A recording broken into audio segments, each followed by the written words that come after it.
नमस्कार प्यारे विद्यार्थियों। हिमानी जी के पॉइंट के इस ऑनलाइन प्लेटफॉर्म पर आप सभी विद्यार्थियों का हार्दिक अभिनंदन। 20 जुलाई 2024 के दिन भूगोल से संबंधित ये वीडियो हमने आपके लिए तैयार किया है। इसमें हमने विभिन्न प्रकार की प्रतियोगी परीक्षा में पूछे गए प्रश्नों पर चर्चा की है या करने जा रहे हैं। तो देखिए, नंबर 1 प्रश्न, निम्नलिखित कथनों में से कौन से कथन भारत के बारे में सही है? कथन नंबर 1, भारत विश्व का 5वां बड़ा देश है। कथन नंबर 2, यह स्थलखंड के कुल क्षेत्रफल का लगभग 2.4% भाग अधिकृत किए हुए हैं। नंबर 3, समूचा भारत उष्णकटिबंध में स्थित है। नंबर 4, 82 डिग्री 30 मिनट पूर्वी देशांतर का उपयोग भारतीय मानक समय को निर्धारित करने के लिए किया जाता है। अब देखिए, इनमें जो सही उत्तर हमें नजर आते हैं उन पर हम चर्चा करते हैं। ये तो बिल्कुल गलत है, क्योंकि विश्व का 5वां बड़ा देश नहीं है। दूसरा एकदम राइट नजर आता है। तीसरा ये भी गलत है, क्योंकि भारत केवल और केवल उष्णकटिबंध में स्थित नहीं है। तो देखिए, 2 और 4 ऑप्शन बिल्कुल सही नजर आ रहे हैं। तो इसका उत्तर होगा डी। उत्तर होगा डी।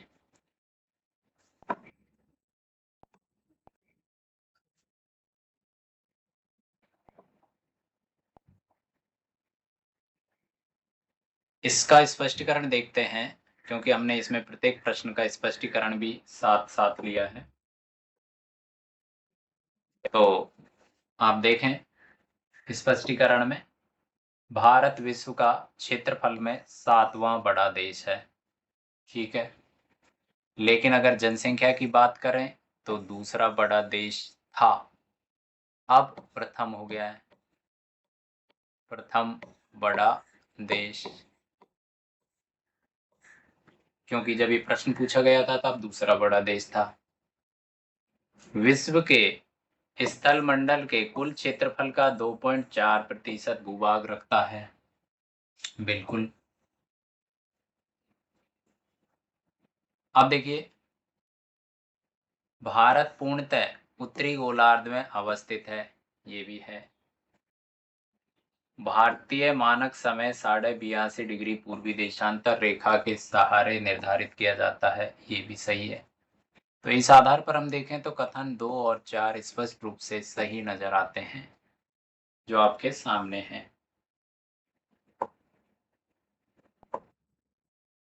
अब देखिए आप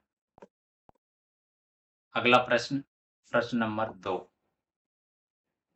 भारतवर्ष आकार में विश्व का कौन सा बड़ा देश है?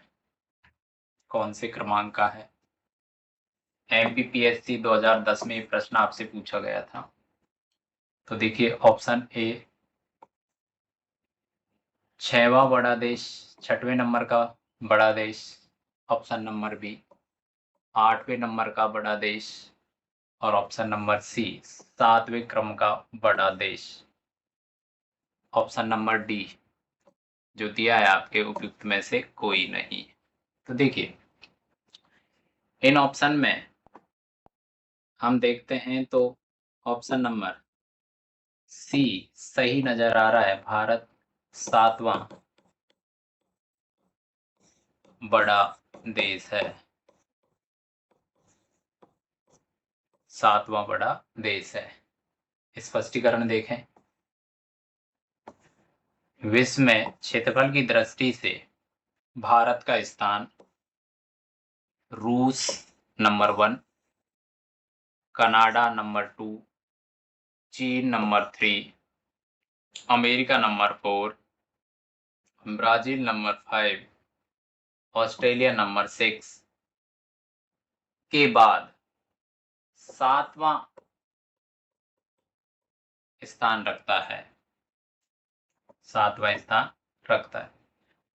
जनसंख्या की दृष्टि के हिसाब से अगर देखें तो चीन के बाद दूसरा स्थान रखता था, अब प्रथम स्थान रखता है।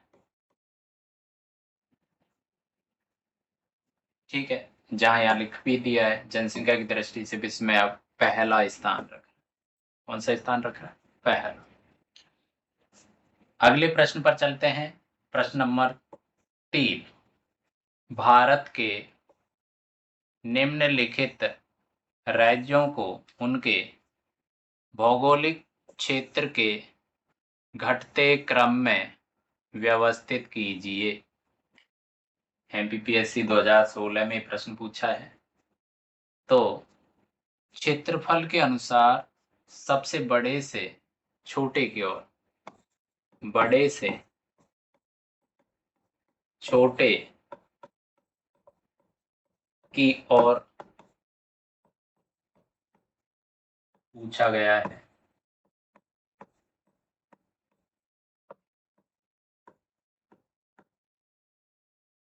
तो देखिए,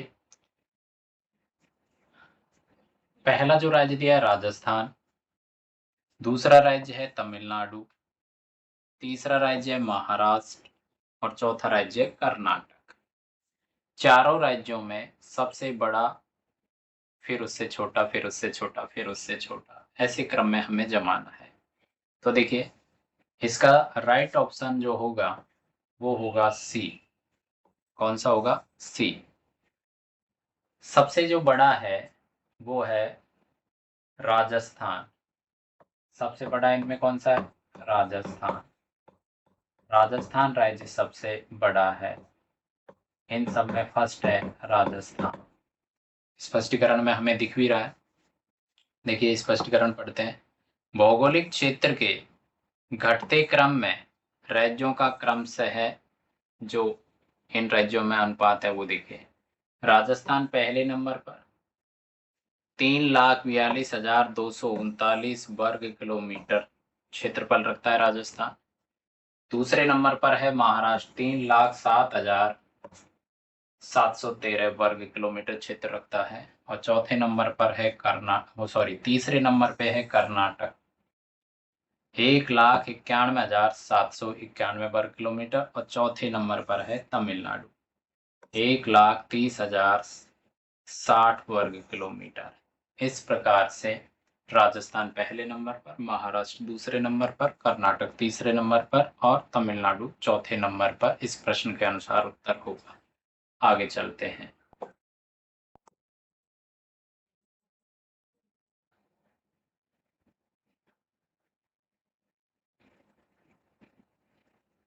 देखिए, प्रश्न नंबर 4 क्या कहता है? भारत के कुल भूभाग का कितना प्रतिशत क्षेत्र राजस्थान में है? ये मेरी प्यारी सी गुड़िया है हिमानी, जिसको लेकर हम ये प्रश्नोत्तरी आपके लिए लेकर आए हैं। तो इस प्रश्न के ऑप्शंस पर चलते हैं। ए 10.4%, बी 7.9%, सी 13.3% और डी 11.4%। पूछा गया है राजस्थान का क्षेत्रफल भारत का कितना क्षेत्रफल रखता है, तो वो उत्तर सही हो जाएगा ए, 10.41% क्षेत्र राजस्थान में पाया जाता है भारत का। उत्तर ए सही है। तो स्पष्टीकरण देखिए आप, राजस्थान क्षेत्रफल की दृष्टि से भारत का सबसे बड़ा राज्य है, सबसे बड़ा राज्य है, जो भारत के कुल क्षेत्रफल का 32,87,263 वर्ग किलोमीटर भारत का कुल क्षेत्रफल है। इसका लगभग 10.4% रखता है और वो कितना होगा? 3,42,239 वर्ग किलोमीटर होगा। कहने का मतलब है भारत का जो क्षेत्रफल है वो है 32,87,263 वर्ग किलोमीटर। इसका 10.41% या 10.4% भाग राजस्थान राज्य में पाया जाता है और वो कितना आएगा? 3,42,239 वर्ग किलोमीटर आएगा। अगले प्रश्न पर चलते हैं दोस्तों। प्रश्न नंबर 5। भारत वर्ष में लगभग कितने गांव हैं? यहां हम 2011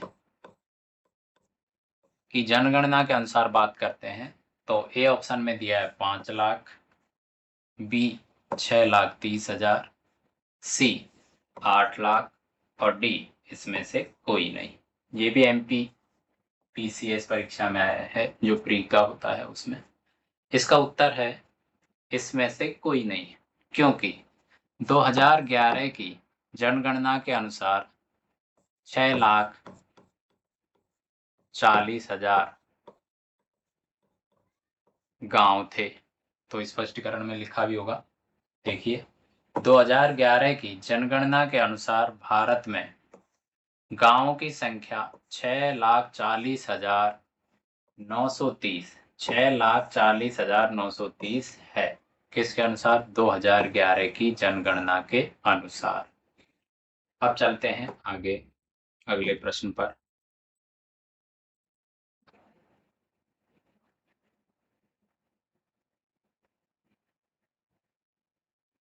तो चलते हैं प्रश्न नंबर 6। कर्क रेखा निम्नलिखित में से किन राज्यों से होकर गुजरती है? नीचे दिए गए कूट से सही उत्तर चुनिए। ये प्रश्न यूपीपीसीएस प्री परीक्षा में पूछा गया है। राज्य आपके दे रखे हैं ऑप्शन 1 में गुजरात, 2 पर छत्तीसगढ़, 3 पर उत्तर प्रदेश और 4 पर झारखंड। तो देखिए इसका राइट आंसर होगा ए। राइट आंसर क्या होगा? ए, क्योंकि स्पष्टीकरण में समझते हैं। गुजरात, छत्तीसगढ़ एवं झारखंड राज्यों से कर्क रेखा गुजरती है। गुजरात से गुजरेगी, गुजरात से गुजरेगी, छत्तीसगढ़ से गुजरेगी और आपके झारखंड से गुजरेगी, लेकिन उत्तर प्रदेश से इसमें नहीं गुजरेगी, क्योंकि कर्क रेखा भारत के 8 राज्यों से गुजरती है। कितने राज्यों से गुजरती है? 8 राज्यों से गुजरती है, जिसमें गुजरात है ना, राजस्थान, मध्य प्रदेश, छत्तीसगढ़, झारखंड, पश्चिमी बंगाल, त्रिपुरा और मिजोरम 8वें। गुजरात, राजस्थान, मध्य प्रदेश, छत्तीसगढ़, झारखंड, पश्चिमी बंगाल, त्रिपुरा और मिजोरम, इन 8 राज्यों से कर्क रेखा गुजरती है। तो प्रश्न में ए विकल्प बिल्कुल सही नजर आ रहा है ना।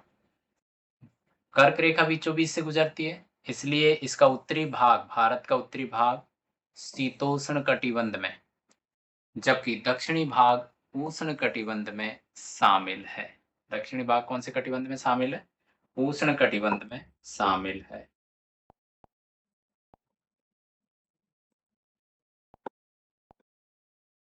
अब देखिए अगले प्रश्न पर चलते हैं। प्रश्न नंबर 7। निम्नलिखित में से कौन सा भारतीय राज्य कर्क रेखा के उत्तर स्थित है? ये आरएएस आरटीएस प्री परीक्षा में पूछा गया सवाल है। ए ऑप्शन देखिए आप, झारखंड, बी ऑप्शन देखिए मणिपुर, सी ऑप्शन में है मिजोरम, क्या है? मिजोरम, और डी ऑप्शन में है त्रिपुरा। इसका जो राइट उत्तर होगा वो है मणिपुर। क्या है? मणिपुर।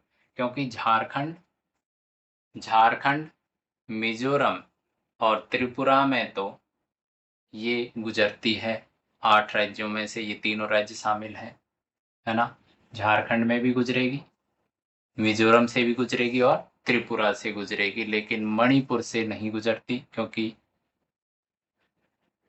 मणिपुर कर्क रेखा के उत्तर स्थित है। तो स्पष्टीकरण में चलते हैं।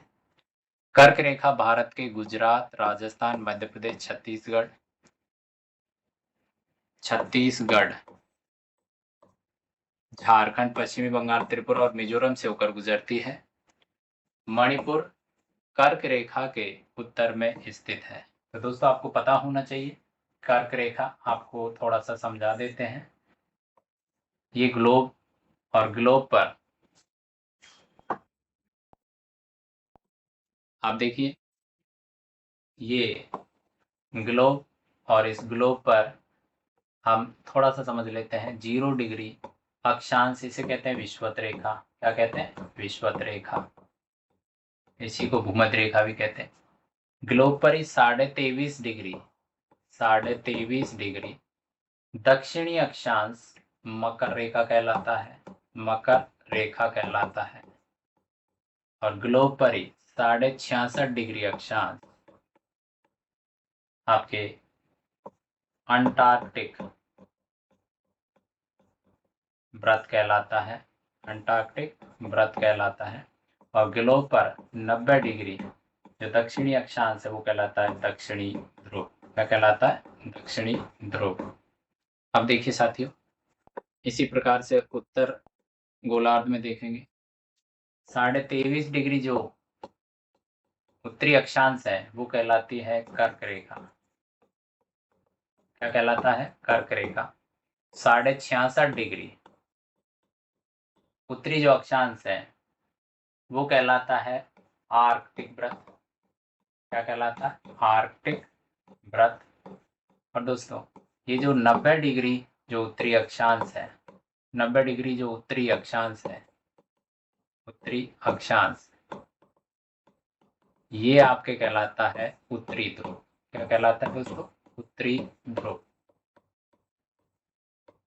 तो ये आप समझे। तो अगले प्रश्न पर चलते हैं।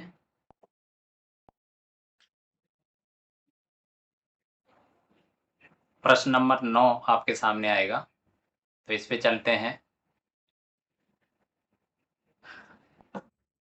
देखिए प्रश्न नंबर 9 क्या कहता है।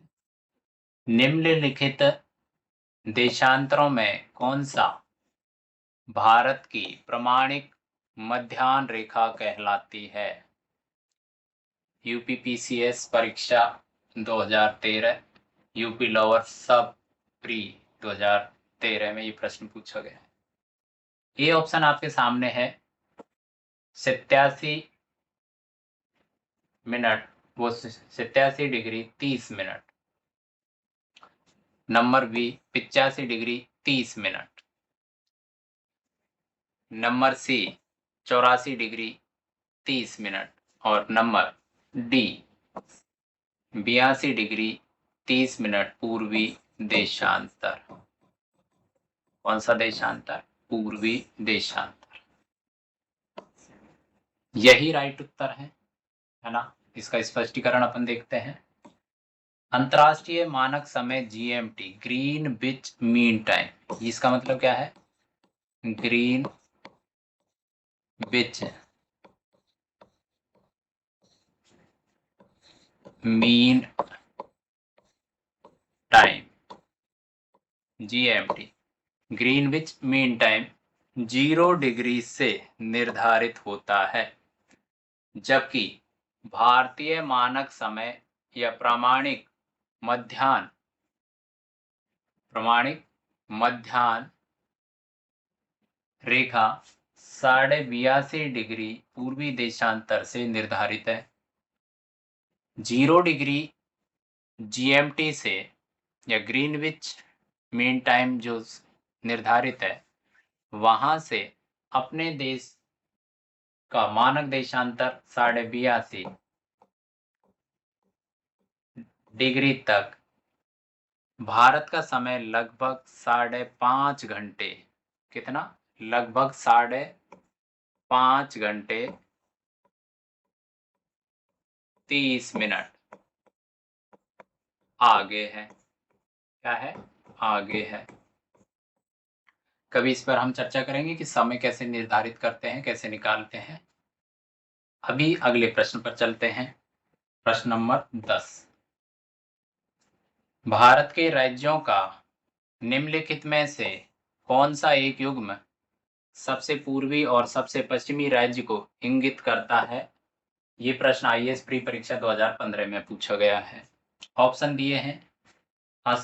ए नंबर पर दिया है असम और राजस्थान, बी नंबर पर दिया है अरुणाचल प्रदेश और राजस्थान, सी नंबर पे दिया है असम और गुजरात, और डी नंबर पे आपको दिया है अरुणाचल प्रदेश और गुजरात।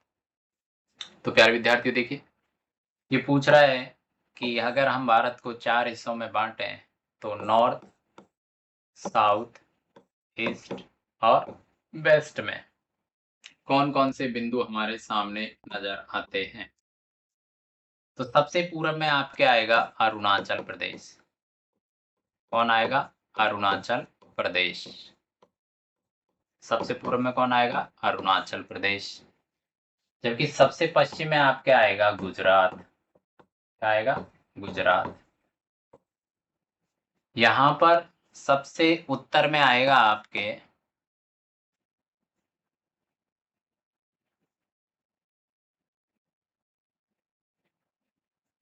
जम्मू कश्मीर, जम्मू एंड कश्मीर।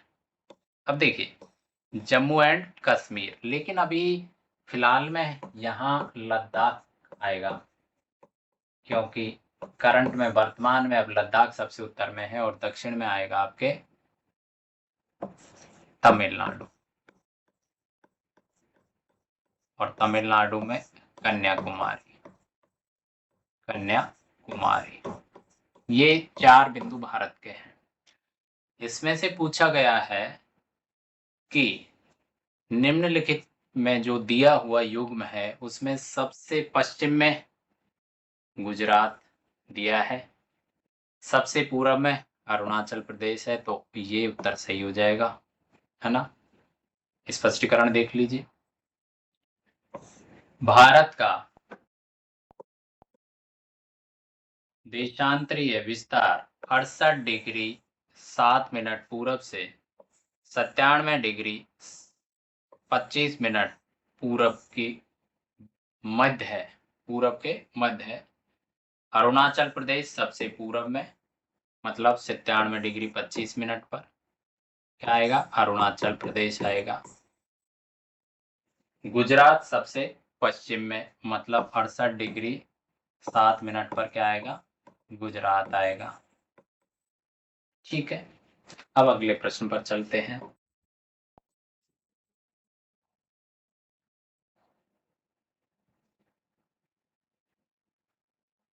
तो देखिए प्रश्न नंबर 11 है। कौन सा भाई? प्रश्न नंबर 11 क्या कहता है, देखते हैं। भारत का एक राज्य जिससे होकर कर्क रेखा गुजरती है। अभी अपन ने ऊपर देखा 8 राज्यों से कर्क रेखा भारत से गुजरती है। तो देखिए जम्मू कश्मीर ए ऑप्शन में दिया है, जम्मू कश्मीर, है ना। बी ऑप्शन हिमाचल प्रदेश, सी बिहार और डी झारखंड। झारखंड पीसीएस परीक्षा 2011 में प्रश्न पूछा है। उक्त जो उत्तर आपके सामने हैं उनमें से जम्मू कश्मीर बिल्कुल नहीं, हिमाचल प्रदेश बिल्कुल नहीं, बिहार बिल्कुल नहीं, तो शेष क्या रह गया? झारखंड।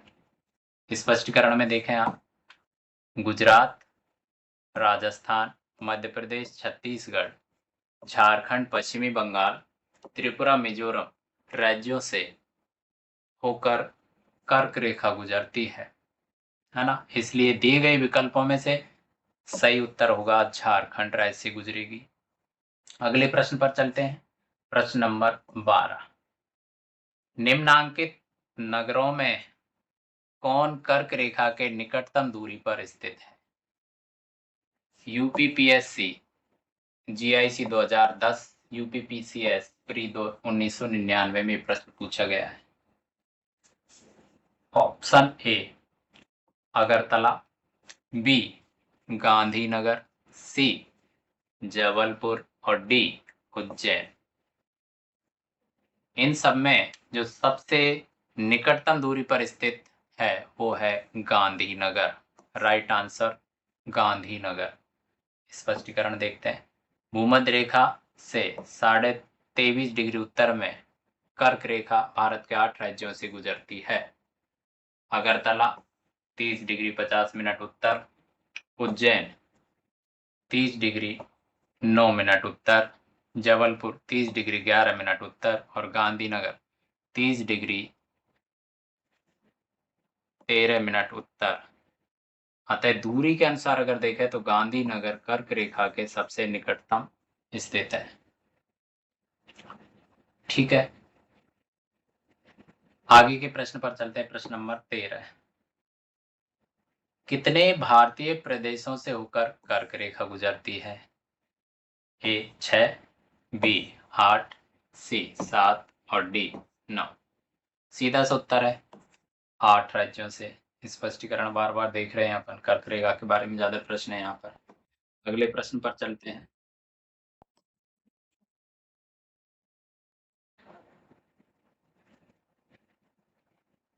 प्रश्न नंबर 14। प्रश्न नंबर 14 है, सिक्किम से गुजरने वाला अक्षांश निम्नलिखित में से किस एक राज्य से भी होकर गुजरता है? आईएएस प्री 2010 में ये प्रश्न पूछा है। Option number A Rajasthan, option number B Punjab, option number C Himachal Pradesh और option number D Jammu Kashmir. चारों ही ऑप्शनों में से जो पहला ऑप्शन है राजस्थान से जो अक्षांश गुजरेगा वही सिक्किम से भी गुजरेगा और वो अक्षांश स्पष्टीकरण में आप देखें 28 डिग्री अक्षांश, और वो भी कौन सा? नॉर्थ वाला, उत्तरी अक्षांश, क्योंकि राजस्थान उत्तरी अक्षांश में, तो वहां से ये गुजरता है। अगले प्रश्न पर देखते हैं। प्रश्न नंबर 15। किस जिले से 70 डिग्री पूर्वी देशांतर रेखा गुजरती है? राजस्थान के बारे में है। RSRTS प्री 2010 में ये प्रश्न पूछा है। 70 डिग्री पूर्वी देशांतर रेखा ए ऑप्शन में दिया है जोधपुर, बी ऑप्शन में दिया है जैसलमेर और सी ऑप्शन में दिया है धौलपुर और डी ऑप्शन में दिया है Nagpur. Right answer is Jaisalmer, क्योंकि आपने अभी देखा राजस्थान कहाँ है? यहाँ पश्चिम में। कहाँ है? पश्चिम या उत्तर पश्चिम में। और राजस्थान का जो अक्षांशीय और देशांतरीय विस्तार है वो है 69 डिग्री 30 मिनट देशांतर से 78 डिग्री 17 मिनट देशांतर के बीच राजस्थान का जो देशांतरीय विस्तार है। तो आप देखिए यहाँ पर पूछा क्या है? 70 डिग्री पूर्वी देशांतर। तो 70 कहाँ होगा? लगभग जैसलमेर के पास होगा, है ना। तो right answer is Jaisalmer. Rajasthan राज्य के जैसलमेर से होकर 70 डिग्री पूर्वी देशांतर रेखा गुजरती है। अगले प्रश्न पर चलते हैं। ये मेरी प्यारी सी गुड़िया है ना, हिमानी। अगले प्रश्न पर चलते हैं। प्रश्न नंबर 16। प्रश्न नंबर 16 क्या कहता है? भारतीय मानक समय की याम्योत्तर नहीं गुजरती है। याम्योत्तर मतलब देशांतर रेखा, और बात कर रहा है मानक समय। अभी ऊपर पढ़ा हमने भारतीय मानक समय, मानक समय रेखा वो है आपकी 82 डिग्री 30 मिनट। कौन सी है? 82 डिग्री 30 मिनट। ठीक है, ये तो अपन बात करते हैं इसकी। ये जो रेखा है 82 डिग्री 30 मिनट, ये जो प्रधान याम्योत्तर रेखा जो होती है वो नहीं गुजरती है। तो ऑप्शन नंबर ए देखिए। वैसे ये आपको पता है 5 राज्यों से गुजरती है। कितने राज्यों से गुजरती है? 5 राज्यों से। तो ऑप्शन नंबर ए में आंध्र प्रदेश, बी छत्तीसगढ़, सी महाराष्ट्र और डी उत्तर प्रदेश। ये जो प्रश्न आपसे पूछा गया है यूपी पीसीएस मेंस 2010 में पूछा गया था। Right answer is Maharashtra. Maharashtra से नहीं गुजरती है। तो स्पष्टीकरण में हम देखेंगे कि भारतीय मानक समय की याम्योत्तर रेखा 5 राज्यों से गुजरती है। कितने राज्यों से गुजरती है? 5। आंध्र प्रदेश दिया हुआ है ना? आंध्र प्रदेश आपके दिया है, छत्तीसगढ़ दिया है पहले ही प्रश्न में, और उत्तर प्रदेश दिया है। कहाँ से नहीं गुजरती है? महाराष्ट्र से। तो उत्तर प्रदेश, आंध्र प्रदेश, उत्तर प्रदेश के बाद देखिए मध्य प्रदेश, छत्तीसगढ़, उड़ीसा और आंध्र प्रदेश। ये 5 राज्य है जहां से गुजरती है, जिनमें से आंध्र प्रदेश प्रश्न में था, छत्तीसगढ़ था और उत्तर प्रदेश था। उड़ीसा और मध्य प्रदेश नहीं था। उड़ीसा और मध्य प्रदेश, ये 5 हो गए। अगले प्रश्न पर चलते हैं। प्रश्न नंबर 17। भारतीय मानक समय IST जो है एवं ग्रीनविच माध्य समय GMT के मध्य समय अंतराल कितना पाया जाता है? झारखंड PCS परीक्षा 2010 में ये प्रश्न आपसे पूछा गया था। ए ऑप्शन में दिया है 4.5 घंटे का, बी ऑप्शन में दिया है 5.5 घंटे का, सी ऑप्शन में दिया है 6.5 घंटे का और डी ऑप्शन में दिया है 3 घंटे 30 मिनट, मतलब 3.5 घंटे का। तो राइट आंसर इज 5.5 घंटे। क्यों? प्यारे विद्यार्थियों, आपको पता है कि प्रत्येक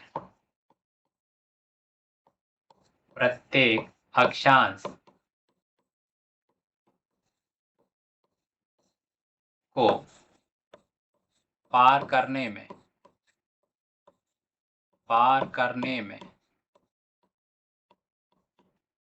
4 मिनट का समय लगता है। 4 मिनट का समय लगता है। कितना लगता है? समय लगता है। यहाँ आपके GMT जिसकी आप बात कर रहे हैं वो है 0 डिग्री देशांतर। कितना है?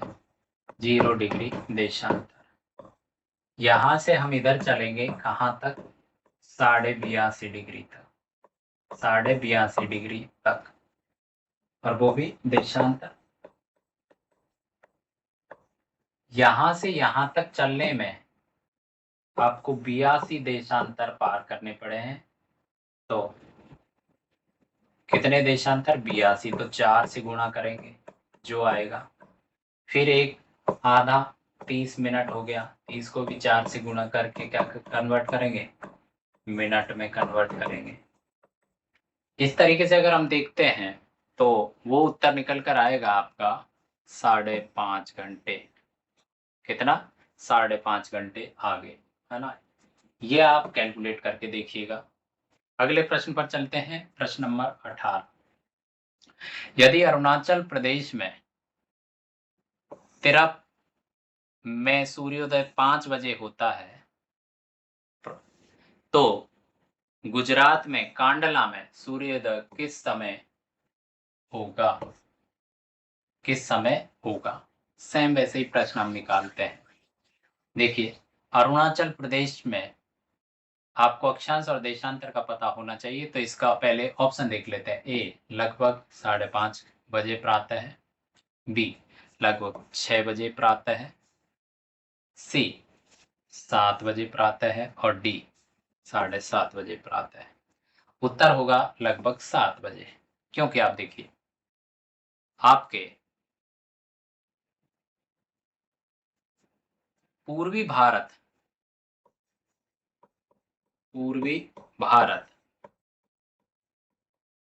व पश्चिमी भारत में लगभग 2 घंटे का समय अंतराल होता है।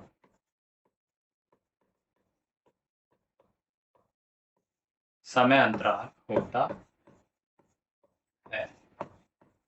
ठीक है, कैसे होता है? आपको भारत का देशांतरी विस्तार पता होना चाहिए। इंडिया का क्या होना चाहिए? देशांतरी विस्तार, देशांतरीय विस्तार पता होना चाहिए, पता होना चाहिए, क्योंकि देशांतर का अंतराल ही हमें समय के बारे में बताएगा। तो आपने अभी देखा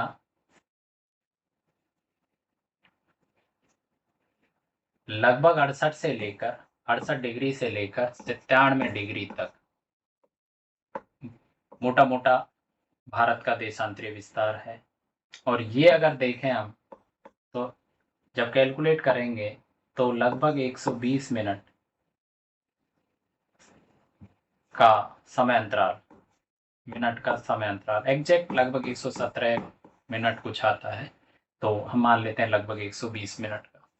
तो 120 मिनट को अगर देखें तो घंटे में कन्वर्ट करेंगे तो 2 घंटे आ जाएंगे। कितने आवर आ जाएंगे? 2। तो इस तरीके से तिरप में आपके कितना बज रहा था? 5। तो इसमें 5 में आप 2 घंटे जोड़ दीजिए, तो कांडला में कितना बज जाएगा? 7 बज जाएगा, 7 बजेंगे। ठीक है, आगे चलते हैं। 19 नंबर का प्रश्न आपके सामने है।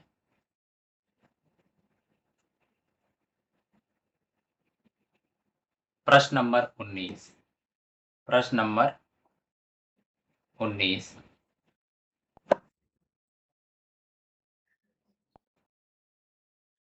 प्रश्न नंबर 19 क्या कहता है? कौन सा महत्वपूर्ण अक्षांश भारत को 2 लगभग बराबर भागों में विभाजित करता है? एमपीपीसीएस जो परीक्षा है प्री क्यू 2008 में ये प्रश्न पूछा गया। ए 23 डिग्री 30 मिनट दक्षिणी अक्षांश, बी 33 डिग्री 30 मिनट उत्तरी अक्षांश, सी 22 डिग्री 30 मिनट उत्तरी अक्षांश, और डी 23 डिग्री 30 मिनट उत्तरी अक्षांश। राइट आंसर इज आपके सामने दिख रहा है, वो है 23 डिग्री 30 मिनट उत्तरी अक्षांश। अक्षांश शब्द यहाँ पर हो जाए तो ज्यादा सही रहे, है ना, क्योंकि ये जो अक्षांश है ये होगा 23.5 डिग्री। कौन सा होगा? 23.5 डिग्री। और ये होगी कर्क रेखा। कौन सी होगी? कर्क रेखा। और वो हमें पता ही है, कर्क रेखा 8 राज्यों से गुजरती है। कितने राज्यों से? 8 राज्यों से गुजरती है। ठीक है, अगले प्रश्न पर चलते हैं। प्रश्न नंबर 20। कर्क रेखा भारत को भारत को लगभग बराबर भागों में विभाजित करते हुए कितने राज्यों से गुजरती है? कितने राज्यों से गुजरती है? ए 9, बी 8, सी 5 और डी 7। 8 राज्य। बार बार ये प्रश्न कर्क रेखा पर आ रहे हैं, तो आप ये कर्क रेखा के बारे में तो बिल्कुल आपको याद हो जाना चाहिए। अब देखिए, हम आपसे चर्चा करते हैं कि ये जो प्यारा सा बच्चा आपको दिखाई दे रहा है, ये मेरा बच्चा है क्यूट सा, हिमानी। मेरा बच्चा है हिमानी। इसी के नाम पर, इसी की स्मृति में हमने ये निःशुल्क शिक्षा के लिए आपसे रूबरू होने का सोचा। और इस वीडियो के लिए, इस एजुकेशन के लिए जो संपादन का काम किया जा रहा है, या संपादक के रूप में जो काम किया जा रहा है, वो हिमानी की मम्मी अंजना और मौसी सोनाली के द्वारा किया जा रहा है। ठीक है, आगे देखते हैं।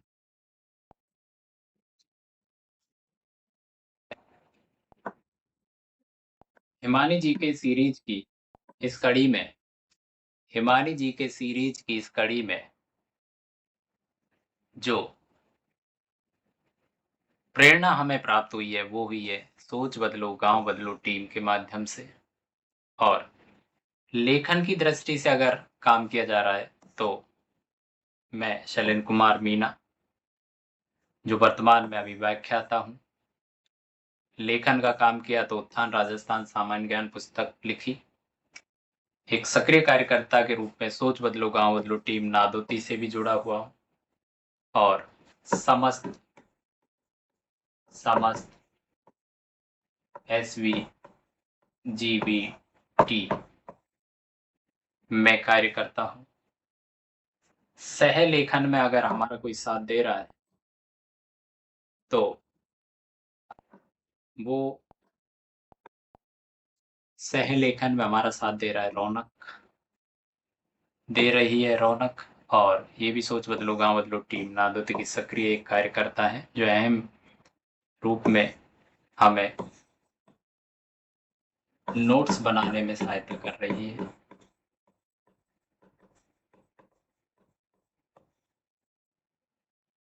इस चैनल को संचालित करने के लिए सबसे ज्यादा प्रेरणा अगर हमें प्राप्त हुई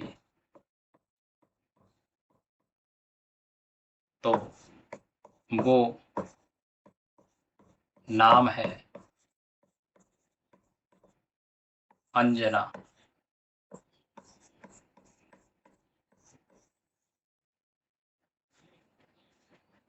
दृढ़ संकल्पित नारी के रूप में इन्होंने हमें आगे बढ़ने की प्रेरणा दी और मैं उम्मीद करता हूँ कि आजीवन ये हमेशा खुश रहे, सुखी रहे।